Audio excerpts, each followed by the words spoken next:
ارشاد حضرت ہدیت سورہ مبارکہ النساء آیت نمبر 54۔ ام یحسدون الناس علی ما آتاہم اللہ من فضلہ، یا حسد کرتے ہیں ان سے جنہیں اللہ نے اپنے فضل سے عطا کیا ہے۔ بھئی اہل بیت کے ساتھ یہ کیوں ہوا، وہاں کیسے ہوا، اس نے یہ کیوں کیا، ان سارے سوالات کا جواب یہی آیت ہے۔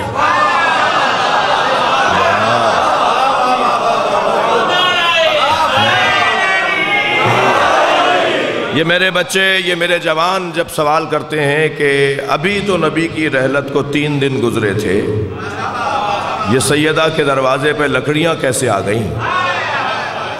یہ جوان سوال کرتا ہے کہ ابھی تو 50 سال گزرے تھے کہ کربلا کا واقعہ کیسے ہو گیا؟ یہ جوان سوال کرتا ہے کہ ابھی تو 40 سال گزرے تھے، مولا علی کو ایسے کیسے مار دیا؟ یہ جوان سوال کرتا ہے کہ ابھی تو 25 سال گزرے تھے کہ اس گھر کے ساتھ یہ سب کچھ کیوں ہو گیا؟ 1 صدی بھی نہیں گزر پائی، اہل بیت کے ساتھ یہ سب کچھ کیوں ہوا؟ ایک ہی سبب ہے، مجبور انسان کے پاس سوائے حیوانیت دکھانے کے کچھ اور نہیں ہوتا ہے۔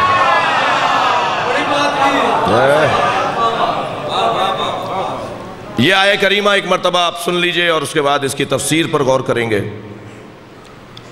ام یحسدون الناس علی ما آتاہم اللہ من فضلہ،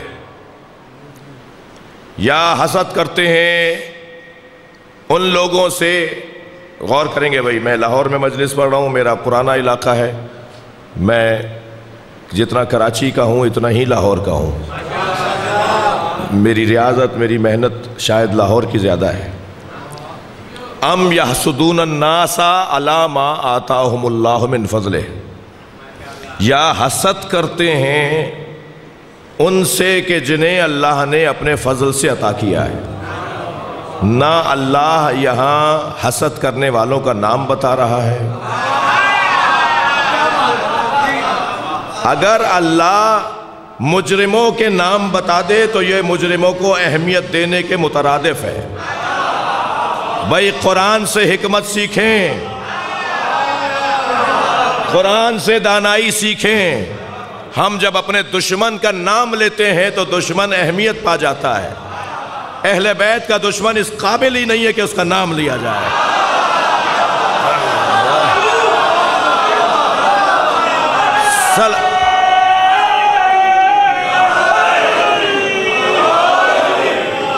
یہ اس قابل کہاں ہے کہ اللہ اس کا نام لے؟ اور یہی حکمت ہمیں سکھائی جا رہی ہے، خبردار اپنے دشمن کو اہمیت نہ دینا۔ جو قومیں، جو لوگ، جو افراد، جو گروہ کو، جو جماعت، جو قوم اپنی دشمن کو اہمیت دیتی ہے وہ گویا اس کو تسلیم کرتی ہے، اور دشمن کا تسلیم کرنا ہی ہار ہے۔ اور سب سے بڑی جیت یہ ہے کہ دشمن کو دشمن تسلیم ہی نہ کیا جائے۔ تمہاری اتنی حیثیت نہیں ہے کہ ہماری دشمنی کر سکے۔ صلوات پڑھیں گے محمد و آل محمد۔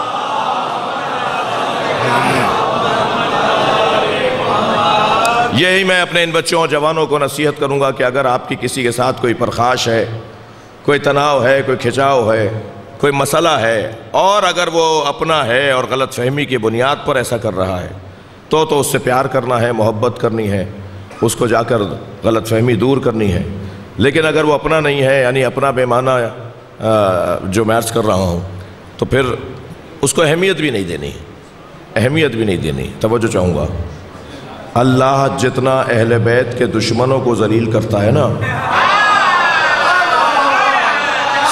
ساری دنیا کے شیعہ مل کر بھی اگر لعنت کا نعرہ لگائیں تو اس کا دم نہیں بنے گا۔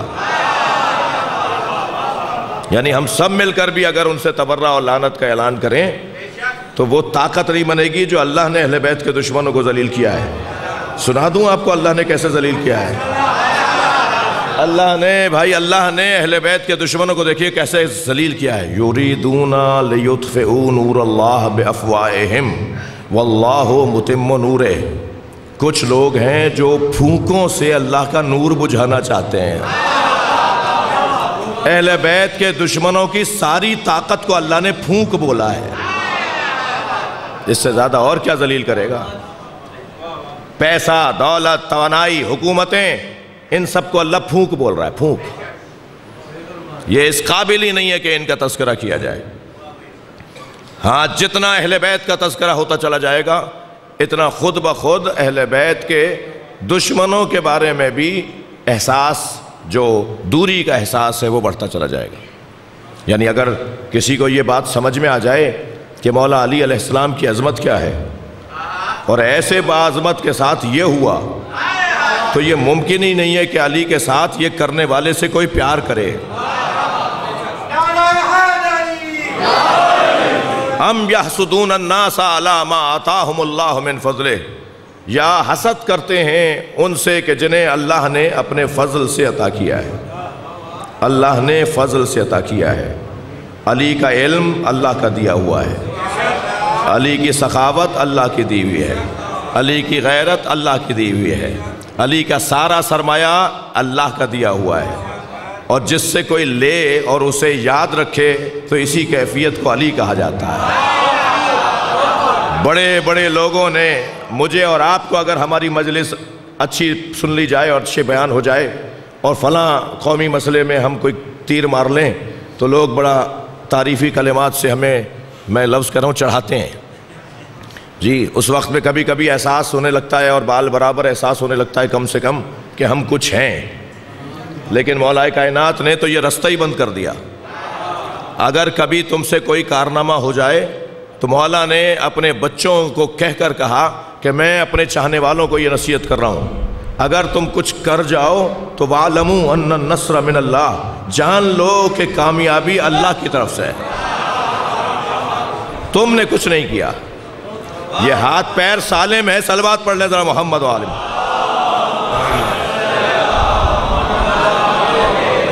یہ ہاتھ پیر سالم نہ ہوتے تو تم یہ کیسے کرتے؟ یہ تمہارا دماغ کام نہ کر رہا ہوتا تو تم یہ کیسے کرتے؟ یہ سب کچھ اللہ کی طرف سے ہے۔ ہم تو اتنے مجبور ہیں۔ میں آیت اللہ خمینی کا ایک خطاب سن رہا تھا، وہ فرمانے لگے کہ اللہ اگر ایک لمحے کے لیے بھی ہم سے توجہ ہٹا لے، توجہ، اس طرح کی گفتگو عرفا کیا کرتے ہیں، عارف لوگوں کا لہجہ ہے یہ، فرماتے ہیں کہ اگر اللہ ایک لمحے کی توجہ بھی ہم سے ہٹا لے تو ہم اتنے مجبور ہیں کہ اپنا نام بھی بھول جائیں گے۔ یعنی ہم سے کوئی پوچھے گا کہ آپ کا نام کیا ہے تو ہم اسی پہ پریشان ہوں گے کہ ہمارا نام کیا ہے، اور وجہ کیا ہو رہی ہوگی؟ اللہ نے توجہ ہٹا لی۔ آیت اللہ جوادی عملی فرماتے ہیں کہ اللہ کی توجہ مسلسل رہنا، ایسے تشبیہ دی انہوں نے کہ جیسے نوزاد بچہ جس کی گردن ٹھہری بھی نہیں ہوتی، اس کی گردن ڈھلک رہی ہوتی ہے، اور معاف کیجئے گا، مثلا جیسے کبوتر کی گردن ڈھلک رہی ہوتی ہے نا، مسلسل ہل رہی ہوتی ہے، یہ نوزاد بچے کی گردن ہل رہی ہوتی ہے، اور ایک لمحے کی گود میں اٹھانے والے کی بے توجہی اس کی گردن کو بھی توڑے گی اور اسے بھی زمین پر گرا دے گی۔ تو جیسے اس بچے پر مکمل توجہ کی جاتی ہے، ایسے ہی اللہ اپنے ولیوں پر مکمل توجہ کرتا ہے۔ صلوات پڑھ لیں ذرا محمد و آل محمد۔